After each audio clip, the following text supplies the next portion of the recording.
وننزل من القرآن ما هو شفاء ورحمة للمؤمنين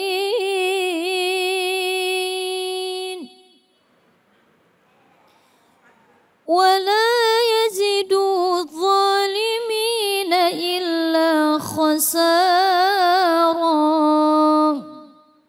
Sadaqallahul azim. Sadaqallahul azim. Maha benar Allah dengan segala firman-Nya. Yang sama-sama kita simak adalah dari surah Al-Isra ya. Ibu, bulan Ramadan, bulannya Quran. Kita mulai hari dengan membaca Quran. Terus juga sambil menunggu berbuka puasa setelah siap-siapin makanan. Boleh tuh tadarus Quran ya Bu ya. Sambil berdoa karena katanya waktu menjelang waktu buka puasa itu adalah waktu yang mustajab kalau kita berdoa. Nah untuk membahas surah yang tadi dibacakan langsung saja. Kita dengarkan tausiah dari guru kita Ustazah Inaratul Ain. Silakan Ustaz. Assalamualaikum warahmatullahi wabarakatuh. Warahmatullahi wabarakatuh. Ini lemesnya karena puasa apa karena nggak punya uang?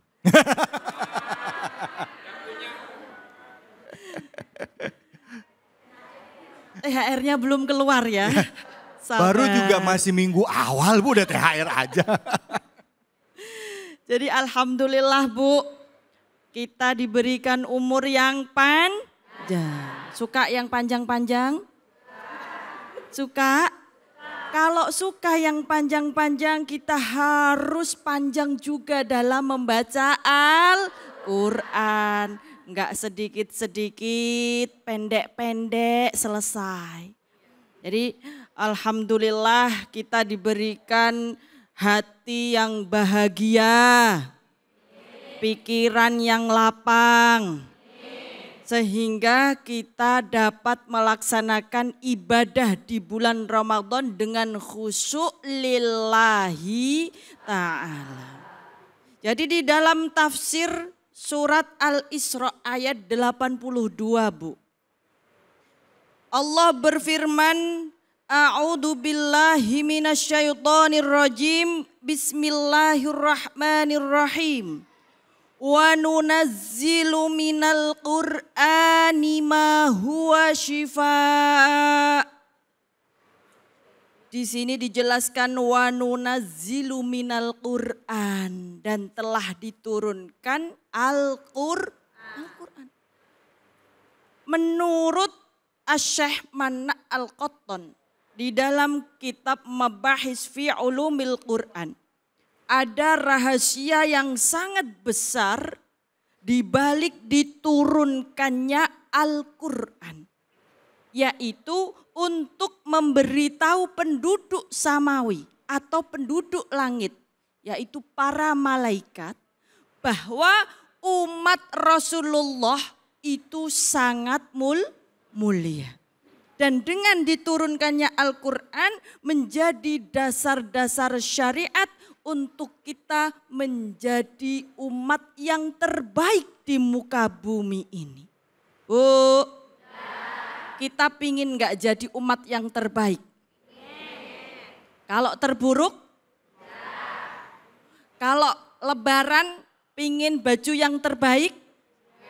Masak pingin masakan yang terbaik, suami-suami yang terbaik, istri-istri yang terbaik, anak-anak yang terbaik. Maka jadilah kita umat yang terbaik dengan berpedoman kepada Al-Quran yang telah diturunkan menjadi pedoman kita, petunjuk hudal linnas.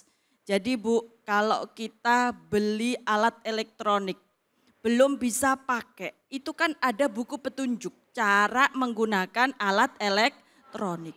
Ternyata manusia juga ada buku petunjuknya. Jadi penggunaan manusia itu juga ada petunjuknya. Manusia harus bagaimana, manusia berjalannya, berakhlaknya bagaimana, itu bukunya adalah Al-Qur'anul Karim. Maka kalau kita mau mengetahui sesama manusia, bagaimana akhlaknya, bagaimana iman dan takwanya, itu kita bercermin. Bercermin pada Al-Qur'an. Jadi siapa di sini yang ketika membaca Al-Quran suka tersinggung? Jadi kalau baca Al-Quran sampai ayat-ayat orang munafik, ternyata saya. Iya. Baca Al-Quran sampai pada ayat-ayat orang bakhil, ternyata saya atau ibu. Atau penonton semua Cahaya Hati Indonesia. Enggak ya, insya Allah kita termasuk orang-orang yang selalu memperbaiki diri, bukan orang-orang yang suka tersinggung. Amin, Allahumma. Amin. Nah, untuk itulah kita harus meyakini bahwa Al-Quran ini memiliki fungsi yang luar biasa.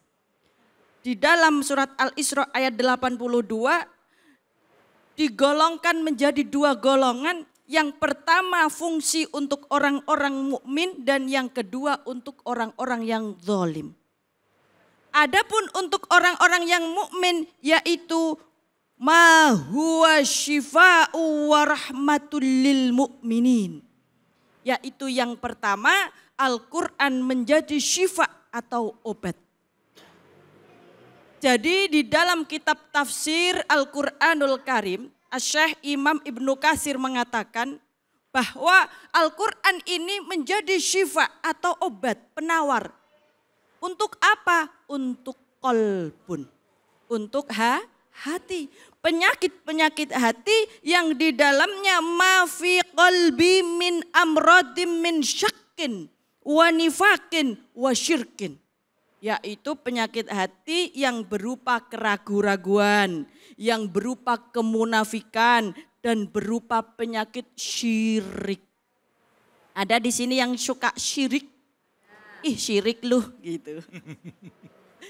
Jadi ini adalah penyakit yang harus diobati dan obatnya itu menurut Imam Ibnu Katsir adalah termasuk Al-Qur'anul Karim. Begitu juga Imam Asy-Syaukani menjelaskan di dalam tafsir beliau bahwa Al-Quran tidak hanya menjadi penawar bagi sakit batin, tetapi juga sakit yang berupa sakit lahiriah. Contoh sakit pusing, itu bisa diobati dengan ru'yat Al-Quran. Beda dengan pusing yang gak punya uang, itu obatnya juga kasih duit ya. Juga demam.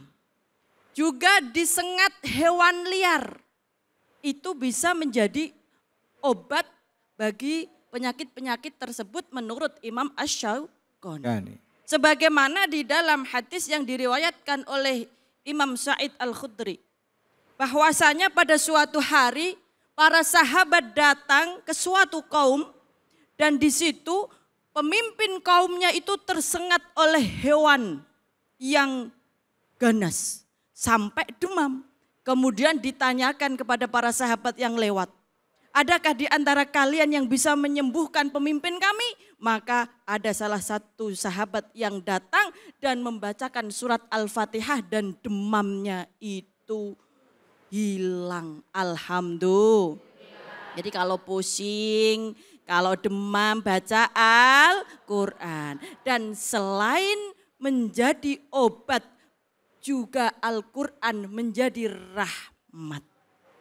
Rahmat ini ibu-ibu di dalam surat Al-Fatihah dikatakan Bismillahirrahmanirrahim. Allah. Ini basmalah surat Al-Fatihah ayat 1 ya. Ar-Rahman Ar-Rahim ini merupakan rahmat dari Allah. Bedanya jika Ar-Rahman itu adalah rahmat untuk seluruh manusia, tidak membedakan baik itu mukmin maupun kafir mendapatkan nikmat dari Allah, rahmat dari Allah. Tapi Ar-Rahim ini dikhususkan untuk orang-orang yang mukmin. Semoga kita semua mendapatkan rahmat dan kasih sayang Allah baik di dunia maupun di akhirat. Amin. Sesuai dengan apa yang dikatakan oleh Imam Ali As-Sobuni dalam kitab Sofatut Tafasir. Bahwa ada rahmat Allah yang terputus dan ada rahmat Allah yang tidak terputus.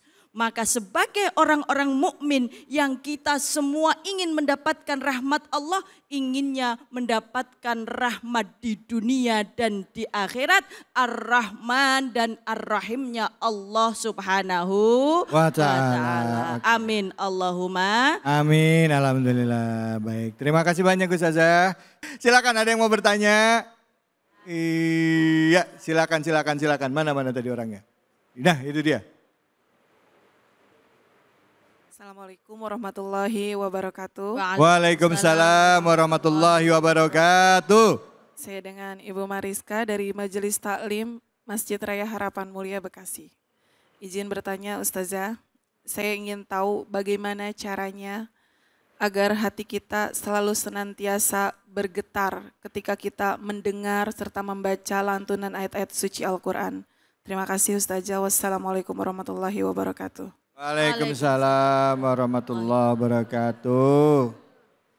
Caranya adalah tambah keimanan kita.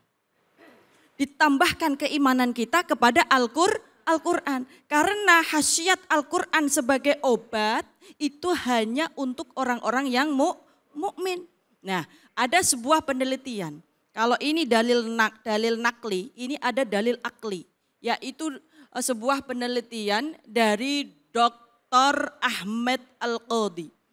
Yang di situ menjelaskan bahwa 97% ketika kita membaca Al-Quran akan berpengaruh pada diri kita. 97%. Dikuatkan juga oleh Muhammad Salim.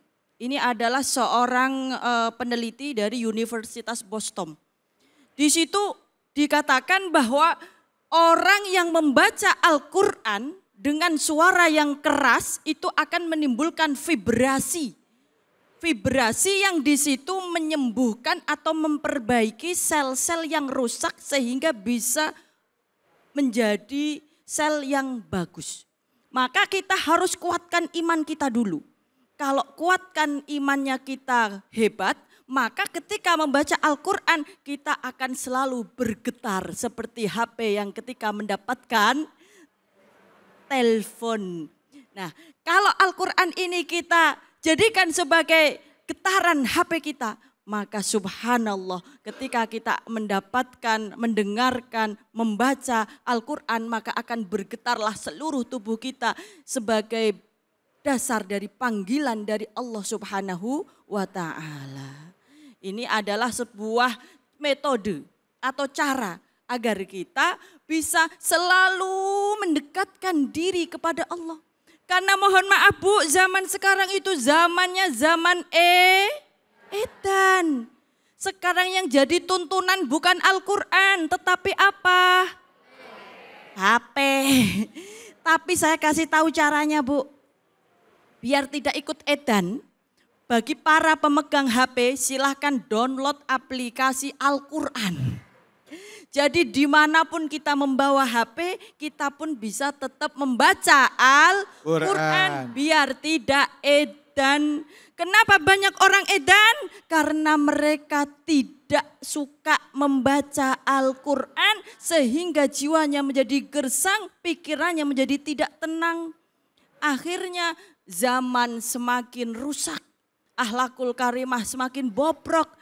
Itu karena pengaruh dari penggunaan HP yang tidak baik. Maka mari kita gunakan mata kita untuk membaca Al-Quran. Telinga kita untuk mendengarkan Al-Quran. Dan amaliyah kita untuk kita berbuat sesuai dengan wa kana khuluquhul Quran. Yaitu dengan akhlak-akhlak Al-Quran. Biar apa Bu? Biar kita tidak jadi